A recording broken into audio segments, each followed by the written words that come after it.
Hello students, कैसे हैं आप सभी लोग। और आप सभी का मैं स्वागत करता हूं अनअकैडमी के बहुत बड़े, बहुत लार्जेस्ट, बहुत bestest YouTube channel lead GATE पर। मेरा नाम है मोहम्मद एहतिशाम सिद्दीकी और मैं 15 मिनट्स कॉन्सेप्ट सीरीज चालू कर रहा हूं, जिसमें ऑलरेडी मैं 4 वीडियोस अपलोड कर चुका हूं। अगर आपने वो प्रीवियस 4 अमेजिंग वीडियोस नहीं देखी हैं तो प्लेलिस्ट में जाइए। लीड गेट में अलग प्लेलिस्ट बनी हुई है, वो चारों की चारों वीडियोस देख लीजिए। आज हम जो वीडियो डिस्कस करने वाले हैं, आज हम जो टॉपिक डिस्कस करने वाले हैं, that is elements of simple circular curve. 15 minute की वीडियो है ना। आप इस 15 मिनट में बहुत कुछ सीख सकते हैं। चलिए शुरू करते हैं अपनी ये video. Let's crack GATE ESC with India's largest and bestest online live learning platform, that is Unacademy. Unacademy का प्लस और आइकॉनिक सब्सक्रिप्शन लेकर आपको unlimited live and recorded courses की एक्सेस मिलती है, जिसमें आपको इंडिया के बेस्ट एजुकेटर्स पढ़ाते हैं और मैं भी इस समय पढ़ा रहा हूं। तो आप जल्दी से सब्सक्रिप्शन लीजिए और सब्सक्रिप्शन लेने के लिए आप मुझसे कांटेक्ट भी कर सकते हैं। ये मेरे बारे में थोड़ी सी इंफॉर्मेशन है। मेरा नाम मोहम्मद एहतिशाम सिद्दीकी है। मेरा रेफरल कोड ES001 है। मैं JMI न्यू दिल्ली का एल्यूमिनी हूं। 4 साल से लगातार गेट को क्वालिफाई कर रहा हूं। 3.5-4 साल का मुझे टीचिंग एक्सपीरियंस है। 10,000 से ज्यादा बच्चों को मैं पढ़ा चुका हूं। ऐसे स्टूडेंट्स को भी पढ़ाया है जिन्होंने AIR रैंक 1 हासिल करी है। सब्जेक्ट जो मैं जिस सब्जेक्ट का एक्सपर्ट हूं वो है geotech, water resource, environmental structure, surveying, construction planning and management, RCC and steel structures. तो अगर आपका कोई दोस्त, आपका फ्रेंड, आपका पड़ोसी, आपका रिश्तेदार, आप खुद अगर किसी भी एग्जाम की तैयारी कर रहे हैं, गेट, ESC, SSC, RRB, हमारी जो अनअकैडमी की क्वालिटी है वो हर एक, चाहे सिविल सर्विसेज की बात करें तो हमारी जो क्वालिटी है, चाहे IIT की बात करें, किसी भी एग्जाम की बात करें, we believe in delivering the best quality. और वो बेस्ट क्वालिटी प्रोवाइड हम लोग करते हैं। तो आपका किसी भी ब्रांच से हो, आप किसी भी एग्जाम की तैयारी करते हो, आप मेरा कोड यूज करेंगे, आपको मैक्सिमम डिस्काउंट मिलेगा, बेस्ट डिस्काउंट आपको मिलेगा आइकॉनिक और प्लस सब्सक्रिप्शन पर। अगर आपको कोई डाउट है, और साथ ही साथ मैं अपने व्हाट्सएप ग्रुप में भी आपको ऐड कर दूंगा, तो इसलिए अगर आपको उस ग्रुप में ऐड होना है तो आप सिविल भाई सिद्दीकी सर के टेलीग्राम चैनल पर मुझे मैसेज करिएगा, है ना। मेरा कोड यूज करिएगा, सब्सक्रिप्शन लीजिएगा, मैक्सिमम डिस्काउंट मिलेगा। बाकी अगर कोई क्वेरी है डिस्काउंट के रिगार्डिंग या फिर पढ़ाई के रिगार्डिंग, है ना, टेस्ट के रिगार्डिंग, नोट्स के रिगार्डिंग, तो आप सिविल भाई सिद्दीकी सर के चैनल पर मुझे मैसेज कर सकते हैं। क्लियर हो रही बात। मैं और भी चीजें बता सकता हूं कि शेयरिंग में भी आप ले सकते हैं, कैसे आपको मैक्सिमम डिस्काउंट मिल सकता है, कैसे आपको एक्स्ट्रा डिस्काउंट मिल सकता है। ये सारी बातें बच्चे अवेयर नहीं होते हैं, लेकिन आप मुझे कांटेक्ट करेंगे अनअकैडमी की ऐप पर। अगर आप मैसेज करेंगे, वहां मैं अपना नंबर शेयर कर दूंगा, या फिर आप मुझे टेलीग्राम पर मैसेज कर सकते हैं, यहां पर भी मैं आपकी हेल्प कर दूंगा। क्लियर हो रही बात। चलिए अपने सेशन को शुरू कर रहे हैं, that is elements of simple circular curve. तो मान लीजिए एक सिंपल सर्कुलर कर्व है। Suppose there is a simple circular curve.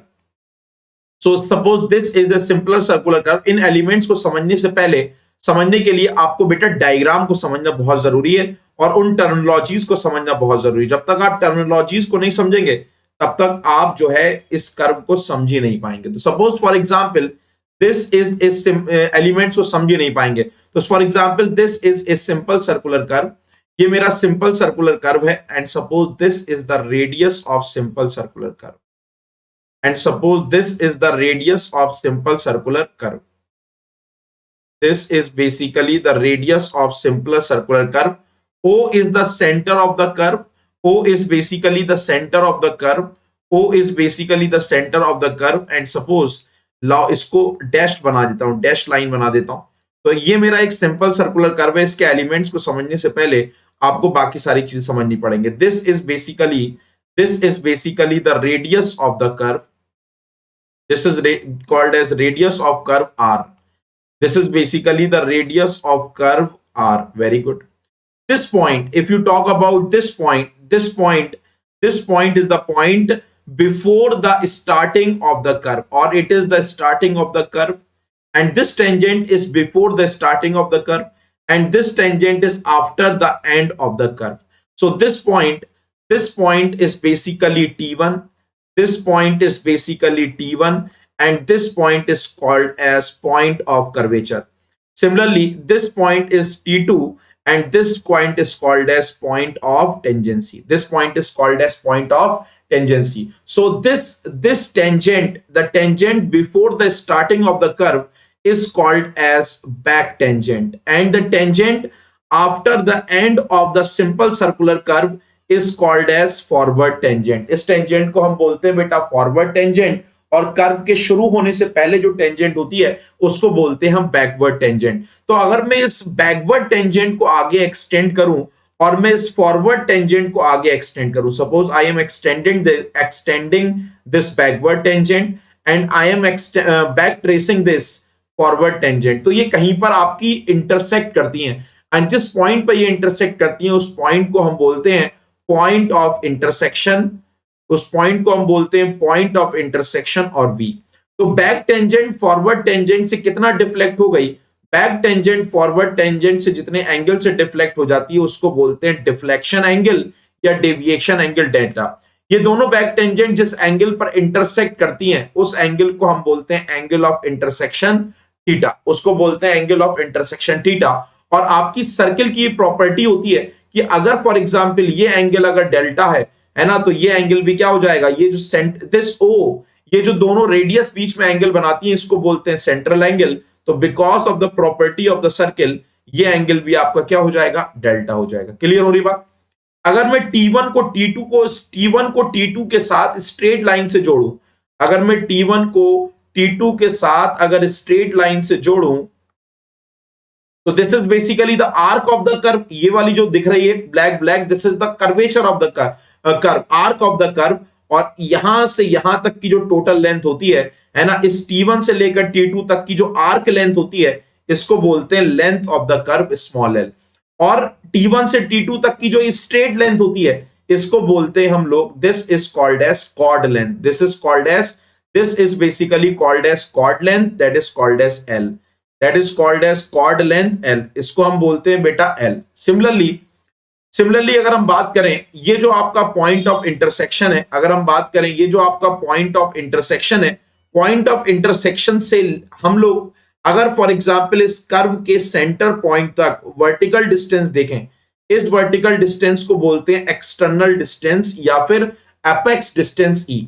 इसी तरीके से कर्व के सेंट्रल या मिड पॉइंट से लेकर कॉर्ड के मिड पॉइंट तक की जो डिस्टेंस होती है इसको हम बोलते हैं बेटा एपेक्स डिस्टेंस, इसको हम बोलते हैं मिड ऑर्डिनेट, इसको बोलते हैं एपेक्स डिस्टेंस और एक्सटर्नल डिस्टेंस इसको बोलते हैं हम लोग बेटा मिड ऑर्डिनेट। आई होप आपको समझ में आया होगा। कर्व के मिड पॉइंट से लेकर कॉर्ड के मिड पॉइंट तक जो वर्टिकल डिस्टेंस होती है उसको हम मिड ऑर्डिनेट कहते हैं। इसी तरीके से T1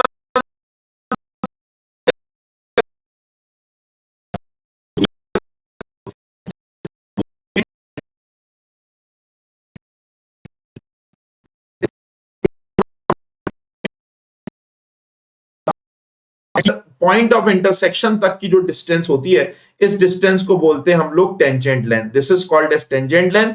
and since the curve is symmetric with respect to the centre, तो ऑब्वियसली बात है this will be the same. तो T1V और T2V ये दोनों क्या है, आपकी टेंजेंट लेंथ है। तो समझ में आई होगी आपकी बात कि रेडियस ऑफ कर्व क्या होता है, लेंथ ऑफ द कर्व क्या होता है, टेंजेंट लेंथ क्या होती है, एपेक्स डिस्टेंस क्या होती है, मिड ऑर्डिनेट क्या होता है। इतनी बात आपको समझ में आ गई होगी। और भी बातें डिस्कशन करेंगे, अभी पहले सुन लीजिए जो जो बातें हमने डिस्कशन करी। सबसे पहले हमने बात करी बैक टेंजेंट। बैक टेंजेंट क्या है, the tangent before the beginning of the curve, curve के शुरू होने से पहले जो टेंजेंट होगी that is called as back tangent. उसके बाद हमने बात करी फॉरवर्ड टेंजेंट की। फॉरवर्ड टेंजेंट क्या होती है, the tangent after the end of the simple circular curve, simple circular curve के बाद जो स्ट्रेट सेक्शन मिलता है हमें, आपको ये पता ही है कि कर्व हम प्रोवाइड ही क्यों करते हैं, दो स्ट्रेट सेगमेंट्स में स्मूथली डायरेक्शन को चेंज करने के लिए कर्व प्रोवाइड कर रहे हैं। जैसे एक कर्व ऐसे जा रहा था दैट इज बैक टेंजेंट, और दूसरा रूट ऐसे जा रहा था, तो आपको इस रूट से इस रूट पर आना है। तो जब आप ऐसे और ऐसे आएंगे तो there is a sudden change in the direction. लेकिन अगर हमें ग्रेजुअली इस रूट से इस रूट पर आना है, इस रूट से इस रूट पर आना है, तो we need to gradually change the direction of the direction, we need to change the direction. और उस ग्रेजुअली चेंज इन डायरेक्शन के लिए हम लोग इन स्ट्रेट पार्ट्स के बीच क्या प्रोवाइड कर देते हैं, कर्व प्रोवाइड कर देते हैं। समझ आ रही बात। What is PC, PC is called as point of curvature, that is the start and the beginning of the curve. PT is the point of tangency, जहां पर कर्व खत्म हो रहा है। PI is the point of intersection, जिसको हम VV बोल रहे थे, क्या था, that is the point where the extended back tangent, ये वो पॉइंट है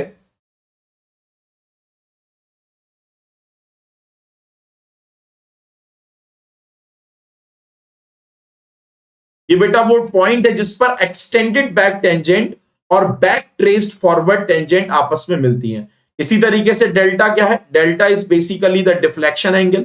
इसी तरीके से ओ क्या है? O is the centre of the curve. R क्या है? R is the radius of the curve. इसी तरीके से सेंट्रल एंगल की बात करेंगे तो delta will be the central angle. इसी तरीके से अगर एंगल ऑफ इंटरसेक्शन की बात करेंगे तो एंगल ऑफ इंटरसेक्शन क्या होगा? That is theta is the angle of intersection, T is the tangent length, L is the length of the chord, and M is the mid ordinate, E is the external distance or apex distance, L or small s is the length of the curve. एक point और रह गया। मान लीजिए ये for example आपका root जा रहा है, ये फॉर एग्जाम्पल कोई रोड है, यस और नो। अब आपको क्या करना है? अब आपको रोड के राइट साइड में भी अपनी डायरेक्शन को चेंज कर सकते हैं, लेफ्ट साइड में भी। ये एक रोड है और एक रोड इधर है, एक रोड ये है और एक रोड इधर है। इसी तरीके से एक रोड इधर है। तो आपका इस रोड से इस रूट पे अगर आप जाओगे, है ना, इस रूट से अगर इस रूट पे जाओगे तो आप जो कर्व प्रोवाइड करोगे वो ऐसा कर्व प्रोवाइड करोगे, यस और नो। और जब आप इस रेड वाले रूट से इस वाले रूट पर आओगे तो कर्व कैसा प्रोवाइड करोगे? You will provide the curve like this. तो अगर आपका जो कर्व है वो आपके स्ट्रेट रूट से लेफ्ट हैंड साइड में अगर आपका डिफ्लेक्ट हो जाता है तो उस तरीके के कर्व को बोलते हैं left hand curve, that is called as LHS। और जो आपका रूट है उस रूट से हमारा सिंपल सर्कुलर कर्व अगर राइट हैंड साइड में डिफ्लेक्ट हो जाता है तो उसको बोलते हैं RHC, that is right hand, that is called as right hand curve. तो इसमें नेक्स्ट टर्मिनोलॉजीज क्या है? Left hand curve and right hand curve, left hand curve and right hand curve. तो नेक्स्ट टर्मिनोलॉजीज लिख लीजिए। The first is called as right hand curve. The first terminology is right hand curve. So what do you mean by right hand curve? What do you mean by right hand curve? The curve which deflects, the curve which deflects,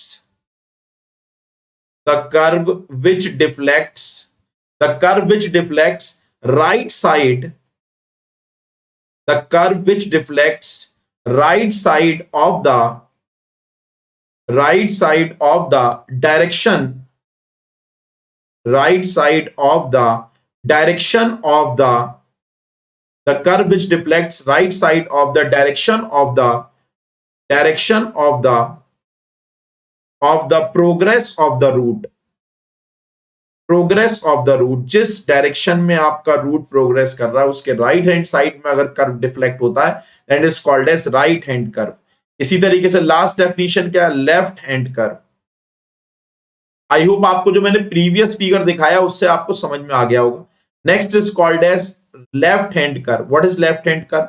the curve, similar common sense लगाकर समझ सकते हैं, the curve which deflects, the curve which deflects, the curve which deflects, the curve which deflects left side of, the curve which deflects left side of the direction of, left side of the direction of the, left side of the direction of the progress of the root, left side of the direction of the progress of root is called as left hand curve। तो इसका मतलब अगर ये आपका root है, this is basically the root or the progress of root. If the curve deflect in the left hand side then it is called LHC, and if it is deflect to the right hand side it is called as RHC, right hand curve and left hand curve। I hope आपको इतनी terminology समझ में आई होंगी। Hope you understand about the certain terminologies which we are using in order to understand the elements of the curve. Now we are moving forward to the elements of the simple circular curve. तो जो पहला element होता है simple circular curve का, the very first element of simple circular curve is the length of the curve, is the length of curve। Length of curve को हमने कैसे denote किया है? स्मॉल एल से। तो अगर आप लेंथ ऑफ कर्व निकालना चाहें तो देखिए लेंथ ऑफ कर्व क्या होगा?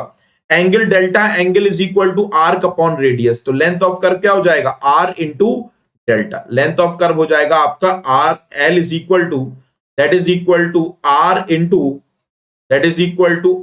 इंटू डेल्टा, लेकिन डेल्टा होगा डिग्री में, उसको आप कन्वर्ट करेंगे तो किससे मल्टीप्लाई कर देंगे, पाई बाई 180 डिग्री से मल्टीप्लाई कर देंगे। This is called as first element of curve, that is called as length of the curve. इसी तरीके से अगर हम बात करें, that is called as tangent length. Now with second element of curve, that is called as tangent length, that is called as tangent length. Tangent length is basically capital T, tangent length is capital T. तो अगर आप ध्यान से देखें, tangent length को निकालने की कोशिश करें, तो आप ध्यान से देखिए, अगर आप टेंजेंट लेंथ को निकालने की कोशिश कर रहे हैं तो कैसे निकालेंगे tangent length. Tangent length is basically this, ये एंगल क्या होगा, ये टेंजेंट है यहां पर, तो ये एंगल होगा आपका 90 डिग्री। तो अगर आप टेंजेंट को निकालने की कोशिश करेंगे तो ओ से यहां तक पूरा ट्राइंगल बना लीजिए, दिस एंगल इज थीटा। तो इस बड़े वाले एंगल में देखें, और अगर आप डेल्टा बाई 2 कर दें, ये आधा हो जाएगा, ये डेल्टा बाई 2 हो जाएगा, तो साइन डेल्टा बाई 2 क्या हो जाएगा, परपेंडिकुलर इससे नहीं होगा। अगर हम निकालें बेटा 10 delta by 2 is equal to perpendicular upon base, तो 10 delta by 2 is equal to perpendicular upon base, तो यहां से आपका परपेंडिकुलर कितना आ जाएगा, t is equal to R 10 delta by 2। तो यहां से टेंजेंट, यहां से आपकी जो टेंजेंट लेंथ आ जाएगी वो आ जाएगी आपकी आर, टेंजेंट लेंथ आ जाएगी R10, that is equal to R10 delta by 2, directly याद रखना। इसी तरीके से थर्ड बेसिक डेफिनेशन की तरफ बढ़ रहे हैं, third basic elements of simple circular curve की तरफ बढ़ रहे हैं। इनके बिना आप कभी भी कर्व को डिजाइन ही नहीं कर सकते। तो थर्ड है आपका बेटा, that is called as tangent length of long chord. अगर आप लेंथ ऑफ लॉन्ग कॉर्ड निकालें तो यहां से यहां तक की डिस्टेंस, तो अगर मैं इस छोटे वाले ट्राइंगल में निकालूं तो ये होगा साइन थीटा, साइन ये 90 डिग्री एंगल है, तो sine delta by 2 is equal to perpendicular upon hypotenuse, तो ये वैल्यू आ जाएगी आपकी आर साइन डेल्टा बाई 2। ये वैल्यू मिलेगी आपको यहां से यहां तक, लेकिन लॉन्ग कॉर्ड है यहां से यहां तक, तो ये हो जाएगा 2r साइन डेल्टा बाई 2। तो आपकी बेटा अगर हम लेंथ ऑफ लॉन्ग कॉर्ड निकालें, लेंथ ऑफ लॉन्ग कॉर्ड निकालें, तो length of long chord capital L की जो वैल्यू आ जाएगी वो आ जाएगी कितनी, that is equal to 2r sine delta by 2। Directly आप निकाल भी सकते हैं। Next, we are moving to the fourth term that is very important, and it is called as mid-ordinate M. It is called as mid-ordinate. It is called as mid-ordinate M. तो अगर आप mid-ordinate निकालना चाहते हैं तो देखिए, अगर आप mid-ordinate निकालना चाहते हैं तो यहां से यहां तक, तो यहां से यहां तक की अगर आप वैल्यू निकालना चाहें, तो अगर निकालना चाहें यहां से यहां तक तो R है, तो आर में से अगर इतनी जो डार्क में कर रहा हूं इतनी वैल्यू को अगर माइनस कर दें तो ये वैल्यू क्या होगी, cos theta is equal to cos delta by 2 is equal to base upon hypotenuse, है ना, बेस अपॉन हाइपोटेन्यूज। तो अगर ये वाली निकालेंगे cos इज इक्वल, cos की वैल्यू 10 की निकालें, cos होता है बेस अपॉन हाइपोटेन्यूज, तो ये वैल्यू हो जाएगी आपकी कितनी, दैट इज इक्वल टू, ये वाली वैल्यू हो जाएगी आपकी आर कॉस डेल्टा बाई 2। तो आर में से R cos delta by 2 minus कर देंगे तो एम आ जाएगा क्या, तो यहां से आप अगर निकालें वैल्यू तो ये हो जाएगी इसकी value R minus R cos delta by 2, और ये वैल्यू हो जाएगी R 1 minus cos delta by 2।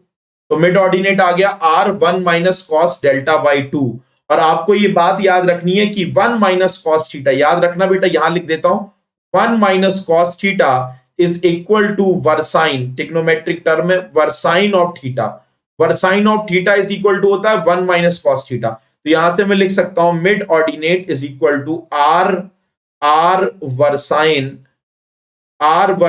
Delta by 2। Mid ordinate is equal to R versine, mid ordinate is equal to R versine delta by 2। तो mid ordinate आ गया, बहुत अच्छी बात है। आगे बढ़ते हैं, next that is called as fifth, that is mid ordinate आ गया। उसके बाद हम चलते हैं एक्सटर्नल डिस्टेंस ई की तरफ, एक्सटर्नल डिस्टेंस और एपेक्स डिस्टेंस, ये सारे एलिमेंट्स हैं, ये डायरेक्ट न्यूमेरिकल भी आते हैं इन पर, एक्सटर्नल डिस्टेंस और एपेक्स डिस्टेंस, और आपको याद होनी चाहिए सारी चीजें। कभी कभी ऑब्जेक्टिव में डायरेक्टली बेटा वर्साइन है ना, इस फॉर्म में पूछ लेता है। तो अपेक्स डिस्टेंस अगर हम निकालें तो पीछे कर्व में जाइए, देखिए ये डिस्टेंस है। तो एक बात बताइए, अगर मैं आपसे पूछूं कि बताओ भाई यहां से यहां तक की वैल्यू अगर मुझे मिल जाए, ओ से लेकर बी तक की वैल्यू मिल जाए, उसमें से आर माइनस कर दूं तो ये वैल्यू मिल जाएगी। तो अगर यहां से यहां तक की वैल्यू निकालते हैं तो हम लगाते हैं tan theta is equal to perpendicular upon hypotenuse. हम लगाते हैं अगर टेन डेल्टा बाई टू, इससे कोई फायदा ही नहीं होगा। अगर हम लगाते हैं कॉस, कॉस हो जाएगा आपका इस बड़े वाले ट्रायंगल में cos delta by two is equal to base है आपका रेडियस और हाइपोटेन्यूज है आपकी ये पूरी लेंथ। तो यहां से आपका कॉस डेल्टा बाई टू हो गया आपका बेस और आपकी हाइपोटेन्यूज हो गई ये बड़ी वाली लेंथ, इसको मान लिया फॉर एग्जांपल x। तो यहां से x की वैल्यू आ गई r sec delta by to, ये वैल्यू आ गई r sec delta by to. तो ये टोटल में से अगर मैं r को माइनस कर दूंगा तो एक्सटर्नल डिस्टेंस क्या हो जाएगी, r sec delta by to, external distance हो जाएगी r sec delta by two minus r, ये हो जाएगी ना। तो यहां से आप प्रूव भी कर सकते हैं इसे, या डायरेक्ट आपको याद भी होना चाहिए कि apex distance E is equal to r sec delta by two minus r को कॉमन ले लेंगे तो ये हो जाएगा sec that is equal to sec delta by two minus 1। तो अपेक्स डिस्टेंस हो गई sec delta by two minus 1। और आपको ये बात भी याद रखनी है, ट्रिग्नोमेट्रिक आइडेंटिटी है, वो आइडेंटिटी क्या है, यहां पर लिख देता हूं कि sec theta minus 1 is equal to x sec theta, sec theta minus 1 is equal to x sec theta.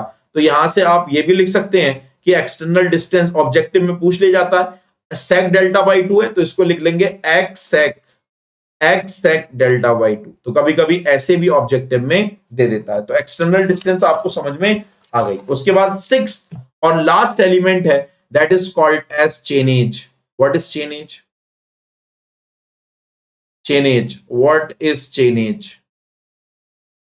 What is chainage? Chainage is the direction. Next, chainage. What is chainage? Chainage, it is the distance. It is the distance measured. It is the distance measured along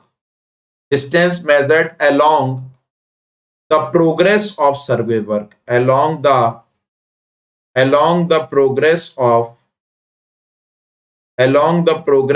survey work।